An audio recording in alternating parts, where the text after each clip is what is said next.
Este é o momento de edificação e crescimento no conhecimento da palavra. E para tanto convido os irmãos que se coloquem de pé e abram as suas Bíblias no livro de Atos, capítulo 6, do qual leremos versículos de 1 ao 7. Essa leitura será responsiva, eu lerei os ímpares, os irmãos lerão os versículos pares. Trata-se da instituição dos diáconos. Ora, naqueles dias, multiplicando-se o número de discípulos, houve murmuração dos helenitas contra os hebreus, porque as viúvas deles estavam sendo esquecidas da distribuição diária. Então os 12 convocaram a comunidade dos discípulos e disseram: não é razoável que nós abandonemos a palavra de Deus para servir às mesas. Mas, irmãos, escolhei dentre vós 7 homens de boa reputação, cheia do espírito de sabedoria, aos quais encarregaremos deste serviço. E quanto a nós, nos consagraremos à oração e ao ministério da palavra. O parecer agradou a toda a comunidade. Elegeram Estevão, homem cheio de fé e do Espírito Santo, Filipe, Prócoro, Nicador, Timão, Pármenas e Nicolau, prosélito de Antioquia. Apresentaram-nos perante os apóstolos, e estes, orando, lhes impuseram as mãos. Juntos. Crescia a palavra de Deus, e em Jerusalém se multiplicava o número dos discípulos. Também muitíssimos sacerdotes obedeciam à fé. Que o Senhor abençoe a leitura desta palavra para a nossa edificação. Os irmãos podem assentar-se. Estamos iniciando hoje a série Dinamis, a esperança em movimento. A palavra dinamis é poder no grego e nós vamos focalizar a ação do Espírito Santo, conferindo poder e autoridade aos seus servos. O texto lido sugere o tema Vidas marcadas por Deus. O hino 221 do nosso inário, um vaso de bênção, declara poeticamente: quero ser um vaso de bênção, sim, um vaso escolhido de Deus, para as novas levar aos perdidos, boas novas que vêm lá do céu. Para ser um vaso de bênção, é mister uma vida real, uma vida de fé e pureza, revestida de amor divinal. Faze-me vaso de bênção, Senhor, vaso que leve a mensagem de amor. Eis-me submisso, e ao teu serviço eu me consagro, bendito Senhor. O texto registrado no primeiro século da era cristã, entre os anos 60 e 64 da nossa era, Anno Domini, ano do Senhor, mostra a estruturação da igreja, a organização da igreja. Quando os 12, incluindo agora Matias, substituindo Judas, eles organizam o ministério da palavra e da oração, e também um ministério de serviço, porque naquele contexto ali, as viúvas recebiam porções diárias de alimento, e a igreja estava encarregada dessa distribuição. Mas houve um problema de uma certa discriminação ou esquecimento das viúvas helenistas.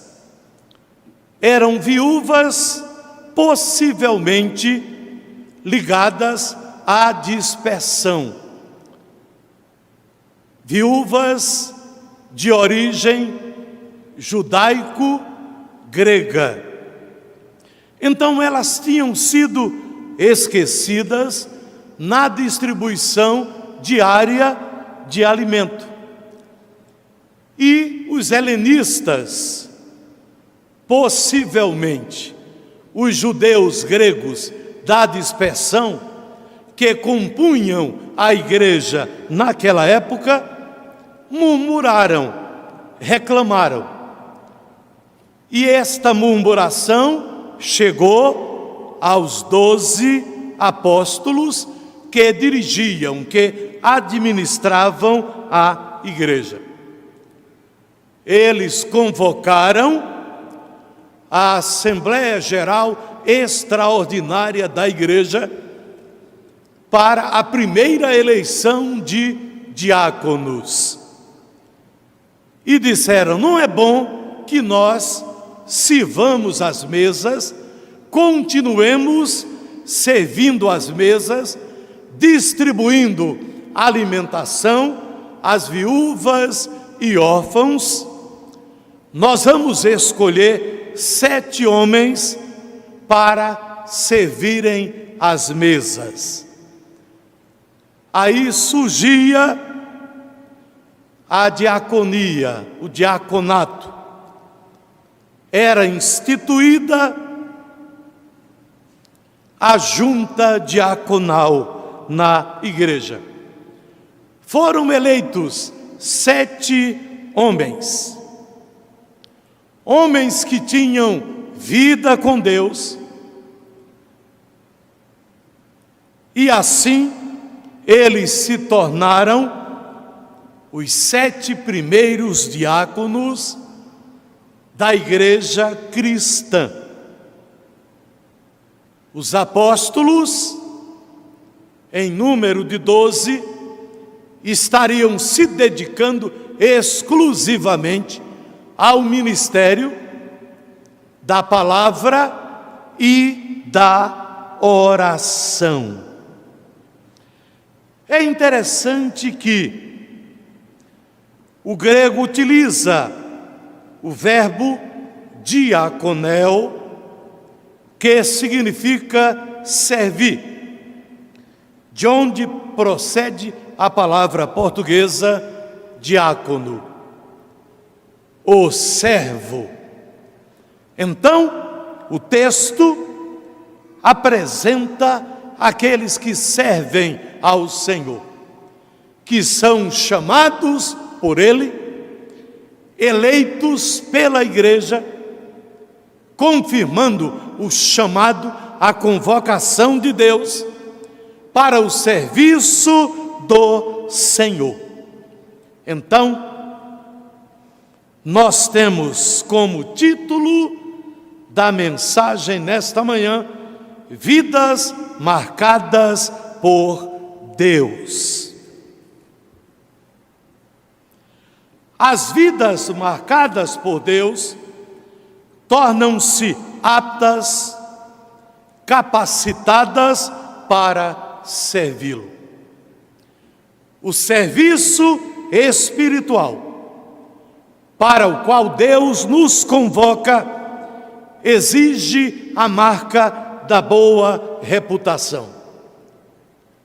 Não só aqueles que são chamados para o serviço na liderança, pastores, presbíteros, diáconos, mas para todos os servos de Deus que são convocados, chamados, escolhidos por Ele para o serviço cristão. Então, este serviço espiritual exige a marca da boa reputação.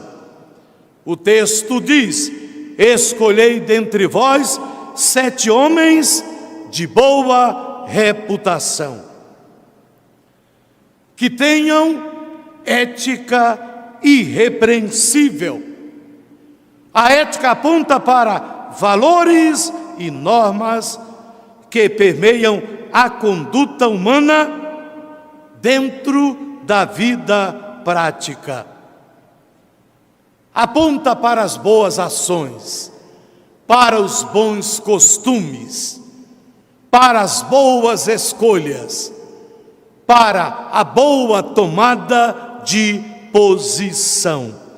Então, estes que são convocados pelo Senhor devem ter uma boa reputação, devem mostrar e demonstrar uma ética irrepreensível, mas também devem apresentar integridade moral. A moral aponta para aquele que segue as regras de conduta socialmente aceitas, aquele que age corretamente. Então, é necessário que haja uma vida irrepreensível diante da igreja, diante de Deus e diante da própria sociedade. Os apóstolos, inspirados pelo Espírito Santo, disseram que estes homens deveriam ser portadores de boa reputação. Deveriam apresentar maturidade espiritual. Não neófitos, ou seja, pessoas novas na fé, que não têm profundidade espiritual, porque o serviço a Deus requer maturidade espiritual, que transparece pelo conhecimento profundo da palavra de Deus e do Deus da palavra. Segurança doutrinária. Quem serve ao Senhor precisa conhecer as doutrinas bíblicas. Equilíbrio espiritual. Não deve ser alguém emocionalmente instável, espiritualmente instável. Deve ser alguém com maturidade espiritual, que tem equilíbrio espiritual, que tem regularidade na sua vida devocional, ou seja, tem intimidade com Deus, tem vida de oração, tem vida de leitura da palavra de Deus, para conhecer a vontade do Deus da palavra. Portanto, o serviço espiritual exige a marca da boa reputação, mas requer também a marca da sabedoria. Os apóstolos disseram: escolhei dentre vós 7 homens de boa reputação, cheios de sabedoria. não é sabedoria natural. Não se refere simplesmente à cultura, a conhecimento humano, a sabedoria humana. São elementos bons, mas eles não são primordiais. A cultura ajuda, o conhecimento secular ajuda, mas os apóstolos estão falando aqui não de uma sabedoria natural, mas de uma sabedoria sobrenatural, de uma sabedoria espiritual que vem de Deus para aqueles que vão servi-lo. Esta sabedoria espiritual é capacidade que vem de Deus para discernimento. Discernimento das circunstâncias que envolvem o serviço cristão. Discernimento de espíritos, porque aquele que serve precisa discernir com que espírito a palavra está sendo proclamada, ou a doutrina está sendo ensinada. Então, não é uma mera sabedoria humana, conhecimento secular. É uma sabedoria espiritual, através de discernimento espiritual, para que atitudes certas sejam tomadas na hora certa, para o bem da igreja e para a glória de Deus. Esta sabedoria é capacidade para solucionar problemas, resolver conflitos, porque mesmo a igreja de Deus, sendo uma igreja amorosa, os irmãos vivendo em comunhão, surgem conflitos por causa dos nossos limites, imperfeições. Então, esta sabedoria se apresenta, se manifesta na capacidade para a resolução de conflitos, a pacificação de relacionamentos, porque os crentes não estão ainda glorificados, isentos de problemas, de dificuldades relacionais nos seus relacionamentos interpessoais. Então, percebemos, à luz da palavra de Deus, que esta sabedoria é imprescindível para aqueles que servem. Sabedoria espiritual, para que o serviço seja bem feito, para que o serviço seja eficiente, para que haja a edificação da igreja, crescimento da igreja, e para que Deus seja glorificado através do serviço prestado por cada crente, por cada líder. O serviço espiritual exige a marca da boa reputação. Requer a marca da sabedoria, sabedoria espiritual, mas pressupõe a marca da fé. E elegeram Estevão, homem cheio de fé.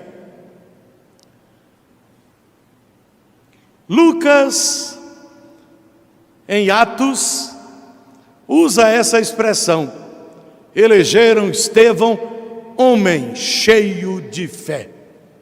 A palavra cheio, pleroma, pleno. Uma vida cheia do Espírito Santo. A fé é a certeza de coisas que se esperam, a convicção de fatos que se não veem. A confiança em Deus nos faz antecipar, no reino espiritual, o cumprimento das promessas de Deus. Ainda que não vejamos, cremos que já aconteceu, que a bênção já está a caminho, que Deus já agiu. Então, os apóstolos, inspirados, soprados pelo Espírito Santo, fazem esta declaração de que aqueles que servem precisam ter uma fé viva, precisam ser cheios de fé, plenos de fé. E essa fé é uma confiança total, inabalável em Deus. Ainda que as circunstâncias sejam adversas, ainda que haja escassez, ainda que haja problemas, sofrimentos,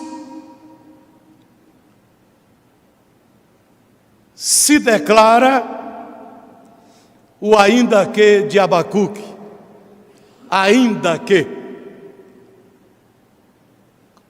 se continua crendo no Deus que pode, no Deus que quer e no Deus que faz.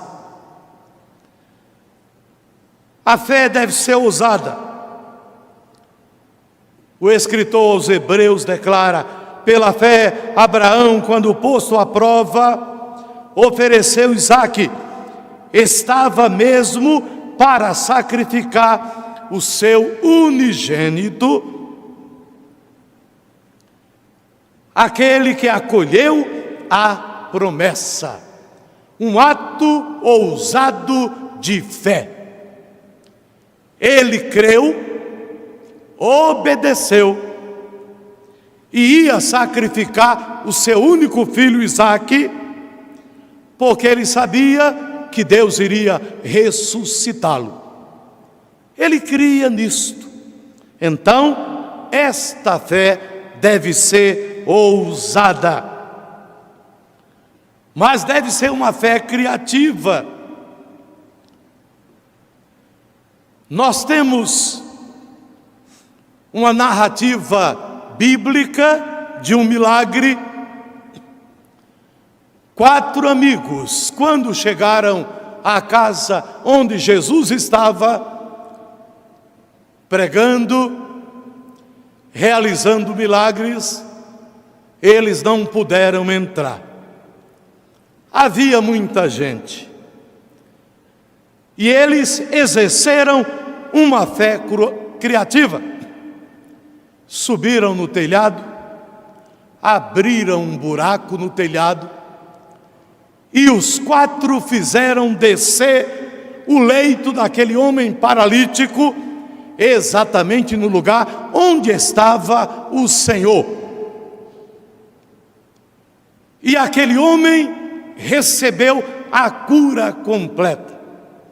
Primeiro, a cura espiritual. Os teus pecados estão perdoados. E depois, em sua onisciência, Jesus percebeu a murmuração dos fariseus e ele disse: qual é mais fácil? Dizer, perdoados estão os teus pecados, ou levanta-te, toma o teu leito e anda. Então aquele homem foi curado física, emocional e espiritualmente. Cura completa para o seu bem-estar e alegria e para a glória de Deus. A fé criativa e solidária agindo, porque o texto diz que Jesus viu a fé daqueles amigos, vendo a fé deles, uma fé solidária e criativa. A fé é recompensadora. A palavra de Deus diz que a fé agrada a Deus. É impossível agradar ao Senhor sem fé.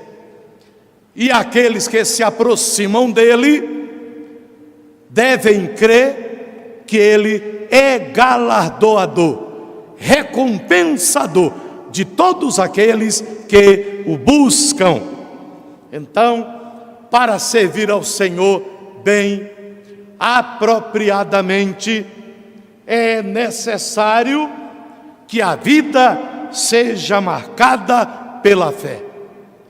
Uma fé viva, uma fé ousada, uma fé criativa e solidária, uma fé recompensadora. Mas ainda há uma marca que é condição sine qua non, condição essencial, condição primordial para que sirvamos bem ao Senhor e realizemos a sua obra com eficiência, para a glória do seu santo nome. O serviço espiritual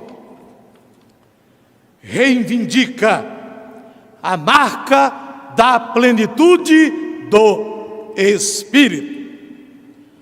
Todo salvo tem o Espírito Santo, mas nem todo crente, nem todo salvo é cheio do Espírito Santo. O texto diz que elegeram Estevão, homem cheio de fé e cheio do Espírito Santo. Estevão era um homem de Deus. E nós que devemos servir sempre ao Senhor, necessitamos da vida cheia do Espírito Santo. O apóstolo Paulo, sob a inspiração do Espírito Santo, ele diz: enchei-vos do Espírito Santo. Não é um ato opcional, é uma ordem, é uma determinação. O verbo está no imperativo, imperativo afirmativo: enchei-vos. O batismo com o Espírito Santo acontece no ato da conversão. O Espírito Santo é interiorizado nos eleitos. É isso que Pedro, na sua mensagem, diz: e recebereis o dom do Espírito Santo. Está no singular. É a habitação do Espírito Santo, é o selo com o Espírito Santo para o dia da redenção. O que vem depois não é uma segunda bênção, mas é a plenitude do Espírito, é o enchimento do Espírito Santo, é o que Lucas chamou de revestimento de poder. Permanecei em Jerusalém, até que do alto sejais revestidos de poder. A plenitude do Espírito Santo significa a vida dominada, guiada, dirigida, cheia do Espírito Santo. É o pleroma de Deus, ou seja, o total da ação do Espírito Santo na vida. E a palavra declara que nós temos as primícias do Espírito. Então, Ele habita em nós.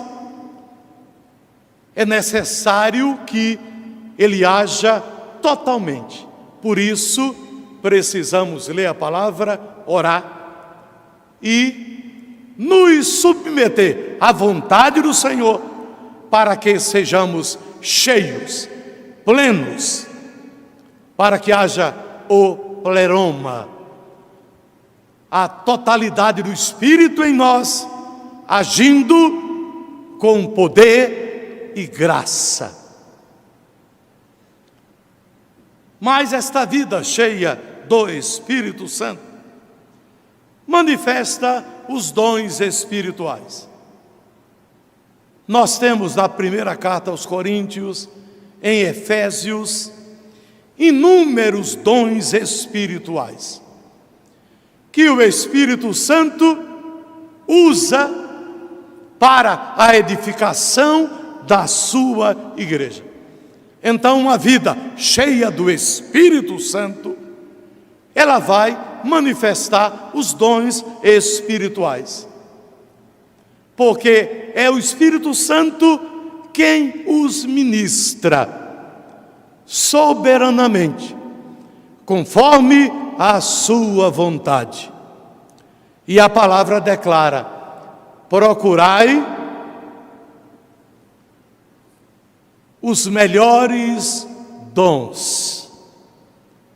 Isso aponta para aqueles que são mais apropriados para a edificação e o crescimento da igreja. Porque todos os dons espirituais são significativos. Mas devemos ter discernimento para pedir ao Senhor aqueles dons que sejam para a edificação da igreja, não para a suposta ostentação de espiritualidade. Porque os dons são do Espírito. Ele concede a cada um segundo a sua vontade. E eles podem se manifestar uma única vez na vida da pessoa e nunca mais se manifestarem. Porque eles não são propriedade dos eleitos. Eles são dons do Espírito. Apenas se manifestam nos eleitos quando, como e porque o Espírito Santo quer.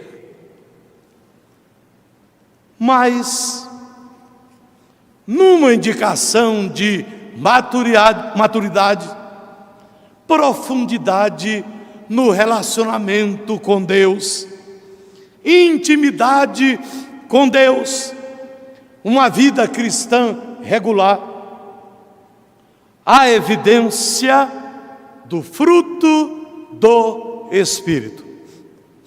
É um fruto só, em várias dimensões, mas o fruto do Espírito só se manifesta em cristãos maduros, em cristãos que têm profundidade espiritual, vida com Deus,